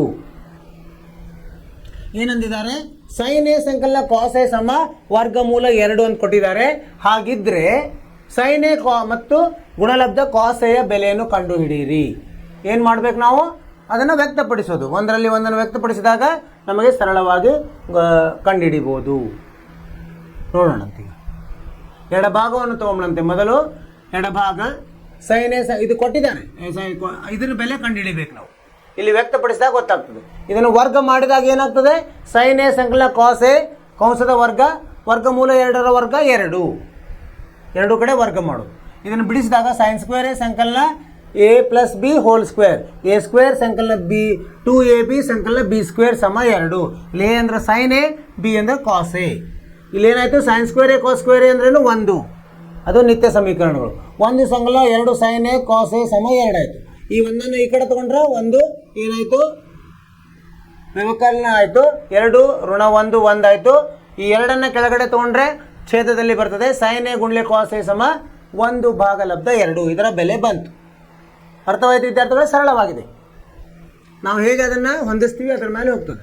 4ನೇ ಪ್ರಶ್ನೆ ಕೊಟ್ಟಿದ್ದಾರೆ, ನೋಡೋಣಂತೆ. ಟ್ಯಾನ್ ಥೀಟಾ ಸಂಕಲನ ಕಾಟ್ ಥೀಟಾ ಸಮ 2. ಏನಂದರೆ ಥೀಟಾ ಬೆಲೆ 0ಕ್ಕಿಂತ ಏನು, ಇಲ್ಲಿ ಥೀಟಾ ಇದು 0 ಇರಬೇಕಾಗಿತ್ತು. 0 ಥೀಟಾ ಬೆಲೆ 0ಕ್ಕಿಂತ ಜಾಸ್ತಿ ಇದೆ, 90ಕ್ಕಿಂತ ಕಡಿಮೆ ಇದೆ. ಆ ಸಂದರ್ಭದಲ್ಲಿ ಇದರದ ಏನಂತ ಬಿಡಿಸ್ರಿ ಅಂತ ಹೇಳಿದ್ದಾರೆ. ನಾವೇನು ಮಾಡಬೇಕು, ಟ್ಯಾನ್ ಮತ್ತು ಕಾಟ್ಗಳನ್ನು ಸೈನ್ ಮತ್ತು ಕಾಸಲ್ಲಿ ತೊಗೊಂಡ್ರೆ ಇದು ಬಿಡಿಸ್ಲಿಕ್ಕೆ ಸರಳವಾಗಿ ಬರ್ತದೆ. ನೋಡೋಣಂತೆ, ಬರ್ಕೊಂಬಂತೆ. ಮೊದಲದು ಟ್ಯಾನ್ ಥೀಟಾ ಸಂಕಲನ ಕಾಟ್ ಥೀಟಾ ಸಮ 2. ಈಗ ಕಾಟ್ ಥೀಟಾ ಅಂದ್ರೇನು, 1 ಭಾಗಲಬ್ಧ ಟ್ಯಾನ್ ಥೀಟಾ. ಈ ಥರನೂ ಮಾಡ್ಬೋದು. ಈಗ ಟ್ಯಾನ್ ಥೀಟಾ ಸಂಕಲನ 1 ಭಾಗಲಬ್ಧ ಟ್ಯಾನ್ ಥೀಟಾ ವಿಲೋಮ ಸಮ 2. ಈಗ ಲಸ ಏನಾಯಿತು, ಟ್ಯಾನ್ ಥೀಟಾ ಆಯಿತು. ಟ್ಯಾನ್ ಥೀಟಾ ಗುಣ್ಲೆ tan theta tan square theta ಸಂಕಲನ 1 ಭಾಗಲಬ್ಧ ಟ್ಯಾನ್ ಥೀಟಾ ಸಮ 2. ಇದು ಏನಾಯಿತು, ಟ್ಯಾನ್ ಥೀಟಾ ಈ ಕಡೆ ಕಳಿಸೋದು. ಟ್ಯಾನ್ ಸ್ಕ್ವೇರ್ ಥೀಟಾ ಸಂಕಲನ 1 ಸಮ 2 ಟ್ಯಾನ್ ಥೀಟಾ. ಸರಿನಾ? ಈಗ 2 ಟ್ಯಾನ್ ಥೀಟಾನ ಆ ಕಡೆ ತೊಗೊಂಬರೋಣ ಅಂತ. ಏನಾಗುತ್ತೆ, ಟ್ಯಾನ್ ಸ್ಕ್ವೇರ್ ಥೀಟಾ ಋಣ 2 ಟ್ಯಾನ್ ಥೀಟಾ ಸಂಕಲನ 1 ಸಮ 0. ಇದೇನಂದರೆ ಎ ಸ್ಕ್ವೇರ್ ಋಣ ಬಿ ಸ್ಕ್ವೇರ್, ಎ ಸ್ಕ್ವೇರ್ ಸಂಕಲನ ಬಿ ಸ್ಕ್ವೇರ್ ಋಣ 2ab. ಎ ಅಂದರೆ ಇಲ್ಲಿ ಟ್ಯಾನ್ ಥೀಟಾ, ಬಿ ಅಂದರೆ 1. ಅದು ಆ ನಿತ್ಯ ಸಮೀಕರಣ ಉಪಯೋಗಿಸಿದಾಗ ಇಲ್ಲಿ ಏನು ಬಂತಿದ್ದು, ಟ್ಯಾನ್ ಥೀಟಾ ಋಣ 1 ವರ್ಗದ ಇದು 1 ಸಮ ಆಗ್ತದೆ. ಇಲ್ಲೇನಾಯಿತು, 2 ಕಡೆ ವರ್ಗವನ್ನು ತೆಗೆದಾಗ ಟ್ಯಾನ್ ಥೀಟಾ ಋಣ 1 ಸಮ 1 ಬರ್ತದೆ. 1ಅನ್ನು ಆ ಕಡೆ ತೊಗೊಂಡ್ರೆ ಋಣ 1 ಇರೋದು ಧನ 1 ಆಗ್ತದೆ. ಟ್ಯಾನ್ ಥೀಟಾ ಸಮ 1 ಆಯಿತು. ಟ್ಯಾನ್ ಥೀಟಾ ಸಮ 1. ಯಾವಾಗ 1 ಇರ್ತದಪ್ಪ ಟ್ಯಾನ್ ಥೀಟಾ? ಯಾವಾಗ ಇರ್ತದೆ? ಅದು ಟ್ಯಾನ್ 45ರಲ್ಲಿ ಟ್ಯಾನ್ ಬೆಲೆ 1 ಇರ್ತದೆ. ಆದ್ದರಿಂದ 2 ಕಡೆ ಟ್ಯಾನ್ ಅನ್ನು ಹೋಲಿಸಿದಾಗ ಥೀಟಾ ಬೆಲೆ 45 ಸರಿಯಾದ ಉತ್ತರ. ಮುಂದಿನ ಪ್ರಶ್ನೆ, ಒಂದು ವೇಳೆ 5 ಕಾಸ್ ಥೀಟಾ ಸಂಕಲನ 12 ಸೈನ್ ಥೀಟಾ ಸಮ 13 ಆದರೆ ಸೈನ್ ಥೀಟಾ ಬೆಲೆಯನ್ನು ಕಂಡುಹಿಡಿಯಿರಿ. ಇದನ್ನು ನೋಡೋಣ ಹೇಗೆ ಮಾಡೋದಂತೆ. ಇಲ್ಲಿ ಮೊದಲು ಬರ್ಕೊಂಬಂತೆ.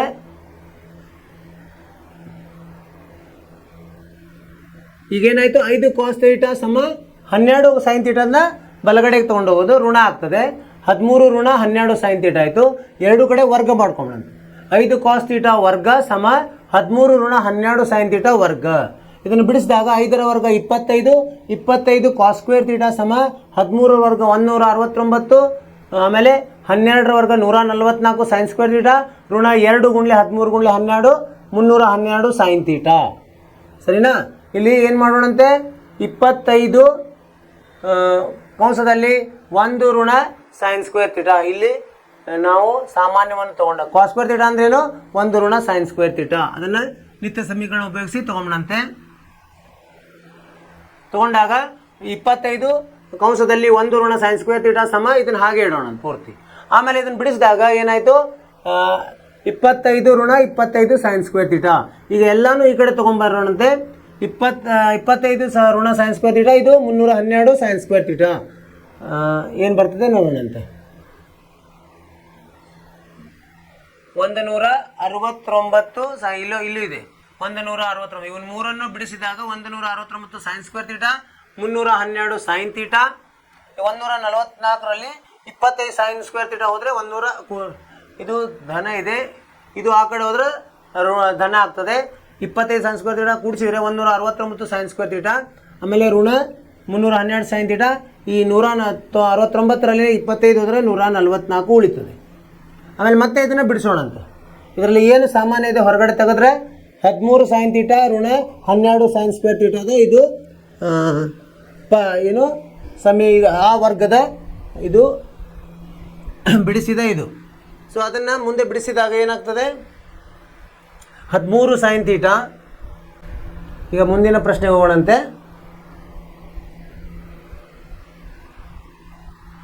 ಆರನೇ ಪ್ರಶ್ನೆ ಏನಿದೆ, ವರ್ಗಮೂಲ 3 sin θ ಋಣ cos θ 2 θ tan θ ಸಮ, ಏನೋ ಸ್ವಲ್ಪ ತಪ್ಪಾಗಿದೆ. ವರ್ಗಮೂಲ 3 sin θ ಸಮ cos θ ಇರಬೇಕಾಗಿತ್ತು ಅನ್ನಿಸ್ತದೆ. ವರ್ಗಮೂಲ 3 sin θ ಸಮ cos θ, ಇದು ಸಮ ಇರಬೇಕಾಗಿತ್ತು, ಇಲ್ಲಿ ತಪ್ಪಿದೆ. ಇಲ್ಲಿ ವರ್ಗಮೂಲ 3 sin θ ಸಮ cos θ ಅಂದರೆ ಏನಾಯ್ತು, ಈಗ cos θ ಈ ಕಡೆ ತೊಗೊಂಡೋಗಿ ವರ್ಗಮೂಲ 3ನ್ನು ಆ ಕಡೆ ತೊಗೊಂಡೋಗಿ, ಅಂದರೆ sin θ ಭಾಗಲಬ್ಧ cos θ ಅಂದರೆ tan θ ಸಮ 1 ಭಾಗಲಬ್ಧ ವರ್ಗಮೂಲ 3. ಯಾವಾಗಿರ್ತದೆ, tan 30ರಲ್ಲಿ ಇರ್ತದೆ. ಅದು tan 30 ಅಂದರೆ 1 ಭಾಗಲಬ್ಧ ವರ್ಗಮೂಲ 3 ಅಂದರೆ ಥೀಟಾ ಬೆಲೆ ಎಷ್ಟಾಯಿತು, 30 ಆಯಿತು. ಅದನ್ನು ಇಲ್ಲಿ ಉಪಯೋಗಿಸೋಣಂತೆ. tan 2 ಗುಂಡ್ಲೆ 30 ಅಂದರೆ tan 60 ಅಂದರೆ ವರ್ಗಮೂಲ 3. 2 tan θ ಭಾಗಲಬ್ಧ 1 ಋಣ tan ಸ್ಕ್ವೇರ್ θ ಏನು ಬರ್ತದೆ ನೋಡೋಣ. 2 tan 30 ಭಾಗಲಬ್ಧ 1 ಋಣ tan ಸ್ಕ್ವೇರ್ θ ಅಂದರೆ tan 30 ಅಂದ್ರೇನು, 1 ಭಾಗಲಬ್ಧ ವರ್ಗಮೂಲ 3. ಅದನ್ನು ನಾವು ಇಲ್ಲಿ ಆದೇಶಿಸಿ ಮತ್ತು ಸರಳೀಕರಣಗೊಳಿಸಿದಾಗ ನಮಗೆ ಎಷ್ಟು ಬರ್ತದೆ ಬೆಲೆ, ವರ್ಗಮೂಲ 3 ಬರ್ತದೆ. ಅದನ್ನು ಚೆನ್ನಾಗಿ ಸರಿಯಾಗಿ ಬಿಡಿಸಬೇಕು. 2 ಭಾಗಲಬ್ಧ ವರ್ಗಮೂಲ 3 ಭಾಗಲಬ್ಧ 2 ಭಾಗಲಬ್ಧ ವರ್ಗಮೂಲ 3 ಇದು ವಿಲೋಮಗೊಳಿಸಿದಾಗ ವರ್ಗಮೂಲ 3 ಬರ್ತದೆ. ಎಡಭಾಗ ಸಮ ಬಲಭಾಗ ಆಯಿತು, ಸಾಧನೆ ಆಯಿತು. ಅರ್ಥವಾಯಿತು ವಿದ್ಯಾರ್ಥಿಗಳೇ? ಮುಂದಿನದಕ್ಕೆ ಹೋಗೋಣಂತೆ. ಇನ್ನು ಕೆಲವೊಂದು ಅನುಪಾತಗಳ ಕೆಲವೊಂದು ಉದಾಹರಣೆಗಳನ್ನು ನೋಡೋಣಂತೆ. ಅನುಪಾತಗಳು ಇಲ್ಲಿ ನೋಡಿ, tan θ ಸಮ P ಭಾಗಲಬ್ಧ Q ಇದ್ರೆ ನಾವು ಏನು ಮಾಡಬೇಕು, ಏನು ಸಾಧಿಸಬೇಕು, P sin θ ಋಣ Q cos θ ಭಾಗಲಬ್ಧ P sin θ ಸಂಕಲನ Q cos θ ಸಮ P ಸ್ಕ್ವೇರ್ ಋಣ Q ಸ್ಕ್ವೇರ್ ಭಾಗಲಬ್ಧ P ಸ್ಕ್ವೇರ್ ಸಂಕಲನ Q ಸ್ಕ್ವೇರ್ ಮಾಡಬೇಕು. ಈಗೇನು ಮಾಡೋದು, ಮೊದಲು ಇದನ್ನು ಸೈನ್ ಮತ್ತು tan θ ಕೊಟ್ಟಿದ್ದಾರೆ. ಇಲ್ಲಿ tan θ ಬರಬೇಕಂದ್ರೆ ಏನು ಮಾಡಬೇಕು, ನಾವು ಮೇಲೆ ಕೆಳಗೆ cos θ ಗುಣಿಸ್ಕೋಬೇಕು, ಅಂದರೆ ಬರ್ತದೆ. ಅದನ್ನು ನೋಡೋಣ. ಇದರ ಎಡಭಾಗವನ್ನು ತಗೊಂಡು ಅವರು ಸಾಧಿಸ್ಲಿಕ್ಕೆ ಹೇಳಿರೋ ಎಡಭಾಗವನ್ನು ತಗೊಳ್ಳೋದು. ಎಡಭಾಗವನ್ನು ತಗೊಂಡ್ವಿ. P sin θ ಋಣ Q cos θ ಭಾಗಲಬ್ಧ P sin θ ಸಂಕಲನ Q cos θ. ಮೇಲೆ ಕೆಳಗೆ ಏನು ಮಾಡೋದು, ನಾವು sin θ ಅಲ್ಲೇ ಅಥವಾ cos θ ಅಲ್ಲೇ ಭಾಗಿಸೋದು ಮೇಲೆ, ಯಾಕಂದರೆ tan θ ಬರಬೇಕಾಗಿದೆ ನಮಗೆ. ಇಲ್ಲಿ ಉತ್ತರ tan θದಲ್ಲಿದೆ, tan θ ಬರಬೇಕಾಗಿದೆ. tan θದ ಮೇಲೆ ಕೆಳಗೆ ಭಾಗಿಸಿದಾಗ ಏನು ಬಂತು, P sin θ ಭಾಗಲಬ್ಧ cos θ ಋಣ Q cos θ ಭಾಗಲಬ್ಧ cos θ ಭಾಗಲಬ್ಧ ಪಿ ಸೈನ್ ಥೀಟಾ ಭಾಗಲಬ್ಧ ಕಾಸ್ ಥೀಟಾ ಸಂಕಲನ ಕ್ಯೂ ಕಾಸ್ ಥೀಟಾ ಭಾಗಲಬ್ಧ ಕಾಸ್ ಥೀಟಾ. ಇಲ್ಲಿ ಕಾಸ್ ಥೀಟಾ ರದ್ದಾಗಿ ಇಲ್ಲಿ ಏನು ಉಳಿತು ಸೈನ್ ಥೀಟಾ ಭಾಗಲಬ್ಧ ಕಾಸ್ ಥೀಟಾ ಅಂದರೆ ಏನದು ಟ್ಯಾನ್ ಥೀಟಾ. ಅದನ್ನು ಇಲ್ಲಿ ಬರೆಯೋಣಂತೆ. ಟ್ಯಾನ್ ಥೀಟಾ ಅಂದರೆ ಕೊಟ್ಟಿದ್ದಾರೆ ಅಲ್ಲಿ ಪಿ ಬೈ ಕ್ಯೂ. ಅದನ್ನು ಮತ್ತೆ ಅದರಲ್ಲಿ ಬೆಲೆಯನ್ನು ಆದೇಶಿಸೋಣ. ಪಿ ಟ್ಯಾನ್ ಥೀಟಾ ಋಣ ಕ್ಯೂ ಭಾಗಲಬ್ಧ ಪಿ ಟ್ಯಾನ್ ಥೀಟಾ ಸಂಕಲನ ಕ್ಯೂ ಇಲ್ಲಿ ಕೊಟ್ಟಿದ್ದಾರೆ ನೋಡಿ. ಟ್ಯಾನ್ ಥೀಟಾ ಅಂದರೆ ಆ ಬೆಲೆಯನ್ನು ಇದರಲ್ಲಿ ತುಂಬೋಣಂತೆ. ಪಿ ಗುಂಡ್ಲೆ ಪಿ ಬೈ ಕ್ಯೂ ಋಣ ಕ್ಯೂ, ಪಿ ಗುಂಡ್ಲೆ ಪಿ ಬೈ ಕ್ಯೂ ಋಣ ಕ್ಯೂ ಭಾಗಲಬ್ಧ ಪಿ ಗುಂಡ್ಲೆ ಪಿ ಬೈ ಕ್ಯೂ ಸಂಕಲನ ಕ್ಯೂ ಆಯಿತು. ಈಗ ಇಲ್ಲಿ ಮೇಲಿಂದ ಲಸ ಕ್ಯೂ ಕೆಳಗಿನ ಲಸ ಕ್ಯೂ ಆಗ್ತದೆ. ಅಂದರೆ ಅದನ್ನು ಬಿಡಿಸಿದಾಗ ಪಿ ಸ್ಕ್ವೇರ್ ಋಣ ಕ್ಯೂ ಸ್ಕ್ವೇರ್ ಭಾಗಲಬ್ಧ ಕ್ಯೂ ಭಾಗಲಬ್ಧ ಪಿ ಸ್ಕ್ವೇರ್ ಸಂಕಲನ ಕ್ಯೂ ಸ್ಕ್ವೇರ್ ಭಾಗಲಬ್ಧ ಕ್ಯೂ. ಕ್ಯೂ ಕ್ಯೂ ರದ್ದಾಗಿ ಏನು ಉಳಿತದೆ ನಮಗೆ, ಇದು ವಿಲೋಮ ಆಗಿ ಕ್ಯೂ ಕೆಳಗಡೆ ಹೋಗ್ತದೆ, ಪಿ ಸ್ಕ್ವೇರ್ ಸಂಕಲನ ಕ್ಯೂ ಸ್ಕ್ವೇರ್ ಮೇಲೆ ಬರ್ತದೆ. ಇಲ್ಲಿ ರದ್ದಾಗ್ತದೆ, ರದ್ದಾಗಿ ಪಿ ಸ್ಕ್ವೇರ್ ಋಣ ಕ್ಯೂ ಸ್ಕ್ವೇರ್ ಭಾಗಲಬ್ಧ ಪಿ ಸ್ಕ್ವೇರ್ ಸಂಕಲನ ಕ್ಯೂ ಸ್ಕ್ವೇರ್ ಉಳಿತದೆ. ಅದು ಎಡಭಾಗ. ಬಲಭಾಗ ಸಮ ಎಡಭಾಗ ಆಯ್ತು. ಅರ್ಥವಾಯ್ತು ವಿದ್ಯಾರ್ಥಿಗಳೇ? ಮುಂದಿನ ಪ್ರಶ್ನೆ ನೋಡಂತೆ. ಅನುಪಾತಗಳಿಗೆ ಸಂಬಂಧಿಸಿದಂತ ಎ ಕಾಸ್ ಎ ಸಮ 1 ಕೊಟ್ಟಿದ್ದಾರೆ, ಬಿ ಕಾಟ್ ಎ ಸಮ 1 ಕೊಟ್ಟಿದ್ದಾರೆ. ಎ ಕಾಸ್ ಎ 1 ಕೊಟ್ಟಿದ್ದಾರೆ, ಬಿ ಕಾಟ್ ಎ 1 ಕೊಟ್ಟಿದ್ದಾರೆ. ಏನು ಮಾಡಬೇಕು ನಾವು? ಎ ಸ್ಕ್ವೇರ್ ಋಣ ಬಿ ಸ್ಕ್ವೇರ್ ಸಮ 1 ಅಂತ ನಾವು ಸಾಧಿಸಬೇಕು. ಇಲ್ಲಿ ಎ ಬೆಲೆ ಮತ್ತು ಬಿ ಬೆಲೆ ಅಂತ ತೊಗೊಂಡು ಇಲ್ಲಿ ತುಂಬಿದರೆ ಬರ್ತದೆ. ನೋಡೋಣ ಅಂತ ಹೇಗೆ ಮಾಡ್ತೀವಿ ಅಂತ. ಎ ಸ್ಕ್ವೇರ್ ಋಣ ಬಿ ಸ್ಕ್ವೇರ್ ಬೆಲೆ ಕಂಡುಹಿಡಬೇಕು. ಮೊದಲು ಇಲ್ಲಿ ಎ ಬೆಲೆ ಏನಾಗ್ತದೆ? ಎ ಅಂದರೆ 1 ಭಾಗಲಬ್ಧ ಕಾಸ್ ಎ ಆಗ್ತದೆ. ಕಾಸ್ ಎನ ಈ ಕಡೆ ತೊಗೊಂಡು ಬರೋದು ಬಲಗಡೆಗೆ. ಅಂದರೆ ಎ ಬೆಲೆ ಏನಾಯಿತು? 1 ಭಾಗಲಬ್ಧ ಕಾಸ್ ಎ ಆಯಿತು. ಬಿ ಬೆಲೆ ಏನಾಗ್ತದೆ? 1 ಭಾಗಲಬ್ಧ ಕಾಸ್ ಎ ಅಂದರೆ ಸೆಕ್ಕೆ ಅಲ್ವಾ, ವಿಲೋಮ ಒಂದನೇದು. ಕಾಟ್ ಎ ಅಂದರೆ ಏನಾಯಿತು? 1 ಭಾಗಲಬ್ಧ ಕಾಟ್ ಎ ಆಯಿತು. ಬಿ ಅಂದರೆ 1 ಭಾಗಲಬ್ಧ ಕಾಟ್ ಎ ಅಂದರೆ ಟ್ಯಾನ್ ಎ ಆಯಿತು, ವಿಲೋಮ. ಇದು ಎರಡನೇದು. ಇಲ್ಲಿ ಎ ಮತ್ತು ಬಿ ಅನ್ನು ಇದರಲ್ಲಿ ಹಾಕೋಣಂತ. ಎ ಸ್ಕ್ವೇರ್ ಅಂದರೆ ಏನಾಗುತ್ತೆ? ಇದು ಒಂದು ನಿರ್ದಿಷ್ಟ ನಮಗೆ ಗೊತ್ತಿರೋ ನಿತ್ಯ ಸಮೀಕರಣ. 1 ಸಂಕಲನ ಟ್ಯಾನ್ ಸ್ಕ್ವೇರ್ ಎ ಸಮ ಸೀಕೆಂಡ್ ಸ್ಕ್ವೇರ್ ಎ. ಇಲ್ಲಿನೇ ಹಾಕಿದ್ರೂ ನೇರವಾಗಿ ಬರ್ತದೆ. ಎ ಸ್ಕ್ವೇರ್ ಋಣ ಬಿ ಸ್ಕ್ವೇರ್. ಎ ಅಂದರೆ ಏನು? ಸೀಕೆಂಡ್ ಸ್ಕ್ವೇರ್ ಎ ಋಣ tan square A. Secant square ಋಣ ಟ್ಯಾನ್ ಸ್ಕ್ವೇರ್ ಎ ಅಂದರೆ 1. ಹೀಗಾಗಿ ಇದು ಸಾಧನೆ ಆಯಿತು. ಮುಂದಿನ ಪ್ರಶ್ನೆ ನೋಡೋಣಂತೆ. ಎ ಕಾಸ್ ಥೀಟಾ ಸಂಕಲನ ಬಿ ಸೈನ್ ಥೀಟಾ ಸಮ ಎಕ್ಸ್ ಅಂತ ಇದ್ದರೆ, ಆಮೇಲೆ ಎ ಸೈನ್ ಥೀಟಾ ಋಣ ಬಿ ಸೈನ್ ಕಾಸ್ ಥೀಟಾ ಸಮ ವಾಯ್ ಇದ್ದರೆ ನಾವೇನು ಸಾಧಿಸಬೇಕು ನೋಡೋಣ. ಸಾಧಿಸಿ ಇಲ್ಲಿ ಕೊಟ್ಟಿರ್ತಾರೆ ಮುಂದೆ. ಎಕ್ಸ್ ಸ್ಕ್ವೇರ್ ಸಂಕಲನ ವೈ ಸ್ಕ್ವೇರ್ ಸಮ ಎ ಸ್ಕ್ವೇರ್ ಸಂಕಲನ ಬಿ ಸ್ಕ್ವೇರ್ ಮಾಡಬೇಕು. ಇದನ್ನು ನಾವು ಬೆಲೆಯನ್ನು ಆದೇಶಿಸಿ ನಾವು ಬಿಡಿಸಿದಾಗ ಇದು ಉತ್ತರ ಸರಳವಾಗಿ ಬರ್ತದೆ. ಎಕ್ಸ್ ಬೆಲೆ ಕೊಟ್ಟಿದ್ದಾರೆ, ಎ ಕಾಸ್ ಥೀಟಾ ಸಂಕಲನ ಬಿ ಸೈನ್ ಥೀಟಾ ಕೊಟ್ಟಿದ್ದಾರೆ. ವಾಯ್ ಅಂದರೆ ಏನು ಕೊಟ್ಟಿದ್ದಾರೆ? ಎ ಸೈನ್ ಥೀಟಾ ಋಣ ಬಿ ಕಾಸ್ ಥೀಟಾ ಕೊಟ್ಟಿದ್ದಾರೆ. ಈಗ ಎಕ್ಸ್ ಸ್ಕ್ವೇರ್ ಕಂಡುಹಿಡಿಯೋಣ.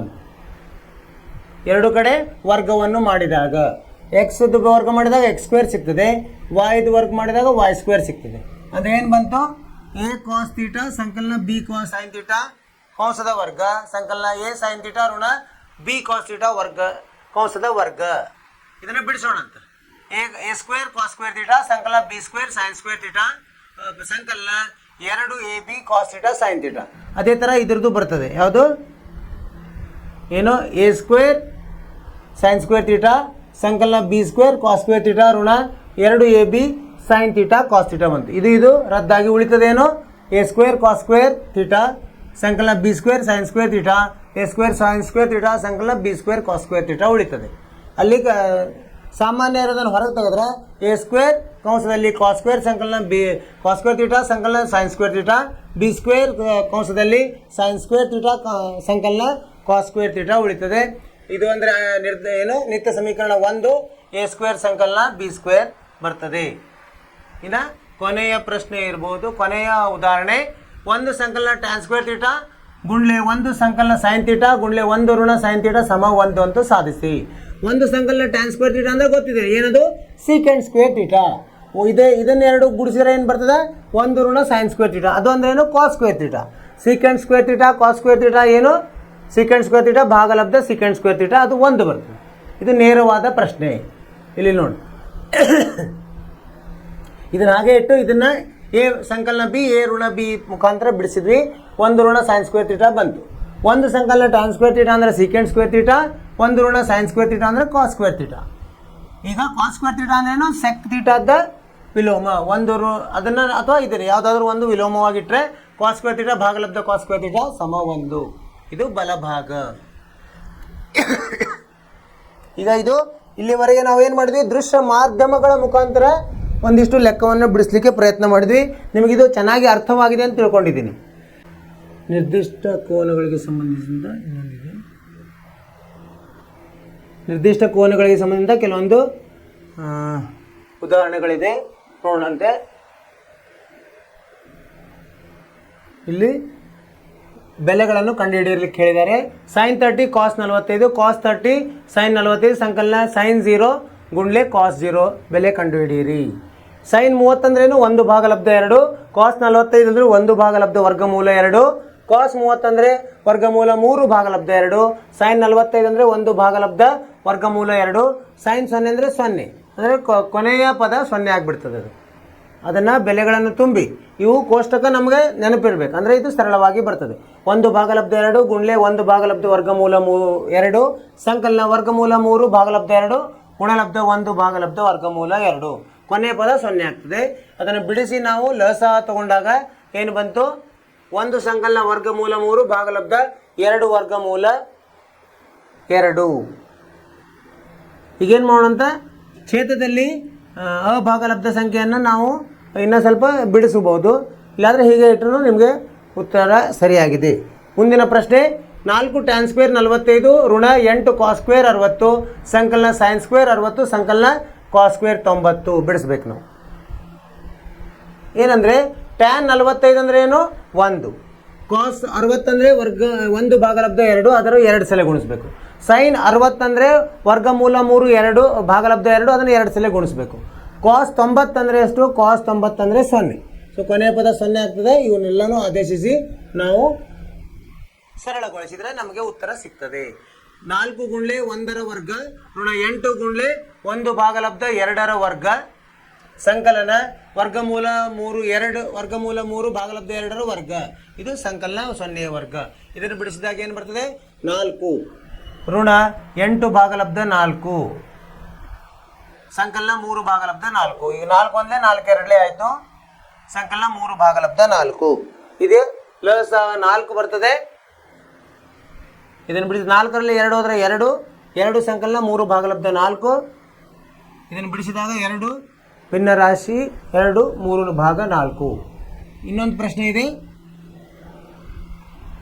ಟ್ಯಾನ್ 60 ಋಣ ಟ್ಯಾನ್ 30 ಭಾಗಲಬ್ಧ 1 ಸಂಕಲನ ಟ್ಯಾನ್ 60 ಗುಂಡ್ಲೆ ಟ್ಯಾನ್ 30 ಸಮ ಟ್ಯಾನ್ 30 ಅಂತ ಸಾಧಿಸ್ಲಿಕ್ಕೆ ಹೇಳಿದ್ದಾರೆ. ಟ್ಯಾನ್ 60 ಅಂದರೆ ಏನು, ವರ್ಗಮೂಲ 3. ಟ್ಯಾನ್ 30 ಅಂದರೆ 1 ಭಾಗಲಬ್ಧ ವರ್ಗಮೂಲ 3. ಅವುಗಳನ್ನು ಆದೇಶಿಸಿ ನಾವು ಸರಳೀಕರಣಗೊಳಿಸಿದಾಗ ಅದರ ಬೆಲೆ ಬರ್ತದೆ. ನೋಡಂತೆ ಟ್ಯಾನ್ 60 ಅಂದರೆ ಏನು ಬೆಲೆ ತುಂಬಬೇಕು ನಾವೀಗ. ಟ್ಯಾನ್ 60 ಅಂದರೆ ಏನು, ವರ್ಗಮೂಲ 3. ಟ್ಯಾನ್ 30 ಅಂದರೆ 1 ಭಾಗಲಬ್ಧ ವರ್ಗಮೂಲ 3 ಭಾಗಲಬ್ಧ 1 ಸಂಕಲನ ಟ್ಯಾನ್ 60 ಅಂದರೆ ವರ್ಗಮೂಲ 3 ಗುಂಡ್ಲೆ 1 ಭಾಗಲಬ್ಧ ವರ್ಗಮೂಲ 3. ಇದು ರದ್ದಾಗ್ತದೆ, 1 ಸಂಕಲನ 1 ಉಳಿತದೆ. ಮೇಲೆ ಲಸ ವರ್ಗಮೂಲ 3 ತಗೊಂಡಾಗ ಏನಾಗ್ತದೆ, ವರ್ಗಮೂಲ 3 ಗುಂಡ್ಲೆ ವರ್ಗಮೂಲ 3 3 ಋಣ 1 ಭಾಗಲಬ್ಧ ವರ್ಗಮೂಲ 3 ಭಾಗಲಬ್ಧ 1 ಸಂಕಲನ 1 ಅಂದರೆ 2 ಆಗ್ತದೆ. 3 ಋಣ 1 2 ಗುಂಡ್ಲೆ 1 ಭಾಗಲಬ್ಧ 2 ಭಾಗಲಬ್ಧ ವರ್ಗಮೂಲ 3 ಏನು ಉಳಿತು, 1 ಭಾಗಲಬ್ಧ ವರ್ಗಮೂಲ 3. ಟ್ಯಾನ್ 30 ಅಂದರೂ 1 ಭಾಗಲಬ್ಧ ವರ್ಗಮೂಲ 3 ಅಂದರೆ ಎಡಭಾಗ ಸಮ ಬಲಭಾಗ ಆಯಿತು. ಕೊನೆಯ ಪ್ರಶ್ನೆ ಇನ್ನೊಂದಿರ್ಬೋದು, ಕಾಸ್ 30 ಸಂಕಲನ ಸೈನ್ 60 ಭಾಗಲಬ್ಧ 1 ಸಂಕಲನ ಸೈನ್ 30 ಋಣ ಕಾಸ್ 60 ಸಮ ಟ್ಯಾನ್ 60 ಎಂದು ಸಾಧಿಸಿ. ಕಾಸ್ 30 ಅಂದರೆ ಎಷ್ಟು, ವರ್ಗಮೂಲ 3 ಭಾಗಲಬ್ಧ 2. ಸೈನ್ 60 ಅಂದರೆ ವರ್ಗಮೂಲ 3 ಭಾಗಲಬ್ಧ 2. ಸೈನ್ 30 ಅಂದರೆ 1 ಭಾಗಲಬ್ಧ 2. ಕಾಸ್ 60 ಅಂದರೆ 1 ಭಾಗಲಬ್ಧ 2. ಇವುಗಳನ್ನು ಆದೇಶಿಸಿ ಸರಳೀಕರಣಗೊಳಿಸಬೇಕು ನಾವು. ಎಡಭಾಗವನ್ನು ತಗೋಬೇಕು. ಮೊದಲು ಎಡಭಾಗ ತಗೊಂಡ್ವಿ. ಕಾಸ್ 30 ಅಂದರೆ ಏನು, ವರ್ಗಮೂಲ 3 ಭಾಗಲಬ್ಧ 2 ಸಂಕಲನ ಸೈನ್ 60 ಅಂದ್ರೆ ವರ್ಗಮೂಲ 3 ಭಾಗಲಬ್ಧ 2. ಒಂದು ಸಂಕಲನ. ಸೈನ್ 30 ಅಂದರೆ 1/2 ಋಣ 1/2 ಇವೆರಡು ಹೋಯಿತು, ಒಂದು ಮಾತ್ರ ಉಳಿತದೆ ಅಂಶ ಛೇದದಲ್ಲಿ. ಇವು ಎರಡನ್ನು ಬಿಡಿಸಿದಾಗ 2 ವರ್ಗಮೂಲ 3/2 2 ಹೋಗಿ ಉಳಿತದೇನು ವರ್ಗಮೂಲ 3. ವರ್ಗಮೂಲ 3 ಅಂದರೆ tan 60 ಅದು ಬಲಭಾಗವಾಗಿದೆ. ಇನ್ನೊಂದು ಪ್ರಶ್ನೆ ಇದೆ ನೋಡೋಣಂತೆ. tan 60 ಎಡಭಾಗ ಸಮ ಬಲಭಾಗ ಆಯಿತು. ಇನ್ನೊಂದು ಪ್ರಶ್ನೆ, ಸೈನ್ ಎ ಸಂಕಲನ ಬಿ ಸಮ 1 ಮತ್ತು ಕಾಸ್ ಎ ಋಣ ಬಿ ಸಮ ವರ್ಗಮೂಲ 3/2 ಆದರೆ ಎ ಮತ್ತು ಬಿ ಯನ್ನು ಕಂಡುಹಿಡಿಯಿರಿ. ಇಲ್ಲಿ ಏನು ಮಾಡೋಣಂತೆ, ಒಂದು ಕಡೆ ಸೈನ್ ಕೊಟ್ಟಿದೆ, ಒಂದು ಕಡೆ ಬೆಲೆಯನ್ನು ಕೊಟ್ಟಿದ್ದಾರೆ. ಈ ಬೆಲೆಯನ್ನು ಸೈನ್ನಲ್ಲಿ ವ್ಯಕ್ತಪಡಿಸಲು ಪ್ರಯತ್ನಿಸೋಣ. ಸೈನ್ ಯಾವಾಗ ಒಂದಿರ್ತದೆ, ಸೈನ್ 90 ಇದ್ದಾಗ. ಹೀಗಾಗಿ ಇದಕ್ಕೆ ಸೈನ್ 90 ಬರೀಬೋದು. ಕಾಸ್ ಯಾವಾಗ ವರ್ಗಮೂಲ 3/2 ಇರ್ತದೆ, ಕಾಸ್ 30 ಇದ್ದಾಗ. ಅವೆರಡನ್ನು ತಗೊಂಡು ಸೈನ್ ಬಿಟ್ಟು ಕಾಸ್ ಬಿಟ್ಟು ಕೇವಲ ಎ ಪ್ಲಸ್ ಬಿ ಎ ಋಣ ಬಿ ತಗೊಂಡು ಏಕಕಾಲಿಕ ಸಮೀಕರಣವನ್ನು ಬಿಡಿಸಿದಾಗ ಇದು ಬರ್ತದೆ. ನೋಡೋಣ ಅಂತ ಈಗ ಹೆಂಗೆ ಬಿಡಿಸಿದ್ದಾರೆ ಅಂತ. ಇಲ್ಲಿ ಏನು ನೋಡೋದು, ಮೊದಲನೇದು ಕೊಟ್ಟಿದ್ದಾರಲ್ಲ ಅದನ್ನು ತಗೊಂಡಂತೆ ಪರಿಹಾರ. ಸೈನ್ ಎ ಪ್ಲಸ್ ಬಿ ಸಮ 1 ಅಂತ ಕೊಟ್ಟಿದ್ದಾರೆ. ಸೈನ್ ಯಾವಾಗ 1 ಇರ್ತದೆ, ಸೈನ್ 90 ಇದ್ದಾಗ. ಆದ್ದರಿಂದ ಏನಂತ, ಇದು ಸೈನ್ ಇದೆ, ಇದು ಸೈನ್ ಇದೆ. ಆದ್ದರಿಂದ ಎ ಪ್ಲಸ್ ಬಿ ಸಮ 90 ಅಂತ ತಗೋಬಹುದು ನಾವು. ಅದು 1ನೇಯ ಸಮೀಕರಣ. ಈಗ 2ನೇದು ತಗೊಂಡಂತೆ ಕಾಸ್ ಎ ಋಣ ಬಿ ಸಮ ವರ್ಗಮೂಲ 3/2 ಯಾವಾಗ ಇರ್ತದೆ, ಕಾಸ್ 30 ಇದ್ದಾಗ. ಆದ್ದರಿಂದ ಎ ಋಣ ಬಿ ಏನಾಯಿತು, 30 ಆಯಿತು. ಅದು 2ನೇ ಸಮೀಕರಣ ಆಯಿತು. ಇವೆರಡು ಸಮೀಕರಣಗಳನ್ನು ಬಿಡಿಸ್ಬೋದು ನಾವು. ಇವೆರಡನ್ನು ಕೂಡಿಸಿದಾಗ ಏನಾಯಿತು, ಬಿ ರದ್ದಾಗಿ 2a ಸಮ 120, ಎ ಬೆಲೆ 60 ಆಯಿತು. ಎ ಬೆಲೆ 60 ಆದರೆ ಬಿ ಬೆಲೆ ಎಷ್ಟಾಗುತ್ತೆ, 30 ಆಗುತ್ತೆ. ಎ ಬೆಲೆ 60 ಆದರೆ ಬಿ ಬೆಲೆ 30. 60 30 ಎ ಮತ್ತು ಬಿ ಎರಡನ್ನು ಕೂಡಿಸಿದಾಗ 90, 1ರಲ್ಲಿ 1 ಕಳೆದ್ರೆ 30. ಎ ಮತ್ತು ಬಿ ಬೆಲೆ ಬಂತು ನಮಗೆ. ಈ ಥರ ಬಿಡಿಸ್ಕೋಬೇಕು. ಯಾವಾಗ ಒಂದು ಕಡೆ ತ್ರಿಕೋನಮಿತಿಯ ಇವು ಕೊಟ್ಟಿರ್ತಾರೆ, ಏನೋ ಅನುಪಾತ ಕೊಟ್ಟಿದ್ದಾರೆ, ಇನ್ನೊಂದು ಕಡೆ ಕೇವಲ ಅಂಕೆಗಳನ್ನು ಕೊಟ್ಟಿದ್ದಾರೆ, ಅದು ಒಂದೇ ಥರ ಮಾಡಿಕೊಂಡು ನಾವು ಬಿಡಿಸ್ಕೋಬೇಕು. ಅರ್ಥವಾಯಿತು ಅಂತ ತಿಳ್ಕೊಂಡಿನಿ ವಿದ್ಯಾರ್ಥಿಗಳೇ ನಿಮಗೆ. ಇಲ್ಲಿವರೆಗೆ ತ್ರಿಕೋನಮಿತಿಯ ದೃಶ್ಯ ಮಾಧ್ಯಮದ ಮುಖಾಂತರ ಅದರ ವಿಷಯ ಮತ್ತು ಅದಕ್ಕೆ ಸಂಬಂಧಿಸಿದ ಉದಾಹರಣೆಗಳನ್ನು ಬಿಡಿಸಿದ್ವಿ. ಇವೆಲ್ಲ ನಿಮಗೇನಾಗ್ತದೆ, ದೃಶ್ಯ ಮಾಧ್ಯಮಗಳ ಮುಖಾಂತರ ನೋಡಿದಾಗ ನಿಮಗೆ ತಲೆಯಲ್ಲಿ ಚೆನ್ನಾಗಿ ಕೂಡ್ತದೆ ಇದು. ಅದರ ಸಲುವಾಗಿ ನಾವು ಇದನ್ನು ಬಿಡಿಸಿದ್ವಿ. ಈಗ ಇಲ್ಲಿವರೆಗೆ ನಾವು ಪಾಠವನ್ನು ಪಠ್ಯಕ್ರಮದ ಮುಖಾಂತರ ಪಾಠವನ್ನು ಮಾಡಿದ್ವಿ, ಅದರ ಅಭ್ಯಾಸವನ್ನು ಮಾಡಿದ್ವಿ, ಉದಾಹರಣೆಗಳನ್ನು ಬಿಡಿಸಿದ್ವಿ, ಪ್ರಶ್ನೆ ಪತ್ರಿಕೆಗಳಲ್ಲೇ ಕೆಲವೊಂದು ಉದಾಹರಣೆಗಳನ್ನು ಬಿಡಿಸಿದ್ವಿ. ಆಮೇಲೆ ದೃಶ್ಯ ಮಾಧ್ಯಮಗಳ ಮುಖಾಂತರ ನಾವು ಅದರ ಪರಿಚಯ ಆಯಿತು ನಮಗೆ. ಇಷ್ಟೆಲ್ಲ ಆಗಿ ನಮಗೆ ಇದು ಇದರದ್ದು ವಿಷಯವು ನಮಗೆ ಪಕ್ಕಾ ಆಯ್ತು. ಈಗ ಪರೀಕ್ಷೆಯಲ್ಲಿ ಯಾವುದೇ ತೊಂದರೆ ಬರಬಾರ್ದು ನಿಮಗೆ. ಇಷ್ಟಾಗಿನೂ ನಿಮಗೇನಾದರೂ ಸಂದೇಹಗಳಿದ್ದರೆ ಈ ಪಾಠದಿಂದ ಸಂಬಂಧಿಸಿದ ನೀವು ಕೇಳಿ, ನಾವು ಅದನ್ನೇನು ಮಾಡ್ತೀವಿ, ನಿಮಗೆ ಪರಿಹಾರ ಕೊಡ್ತೀವಿ. ಏನು ಮಾಡೋಣಂತೆ, ಮುಂದಿನ ತರಗತಿಯಲ್ಲಿ ಹೊಸ ಅಧ್ಯಾಯವನ್ನು ಶುರು ಮಾಡೋಣಂತೆ. ಅಲ್ಲಿವರೆಗೆ ಏನು ಮಾಡಬೇಕು, ನೀವು ನಿಮ್ಮ ಆರೋಗ್ಯದ ಬಗ್ಗೆ ಕಾಳಜಿ ತಗೋಬೇಕು, ಪಠ್ಯೇತರ ಚಟುವಟಿಕೆಯಲ್ಲಿ ಭಾಗವಹಿಸಬೇಕು, ಚೆನ್ನಾಗಿ ಅಭ್ಯಾಸ ಮಾಡಬೇಕು. ಅಲ್ಲಿವರೆಗೆ ನಗ್ತಾ ಇರ್ರಿ. ನಿಮಗೆ ಮುಂದಿನ ತರಗತಿಯಲ್ಲಿ ಭೇಟಿಯಾಗೋಣಂತೆ. ನಮಸ್ಕಾರ, ಶುಭವಾಗಲಿ.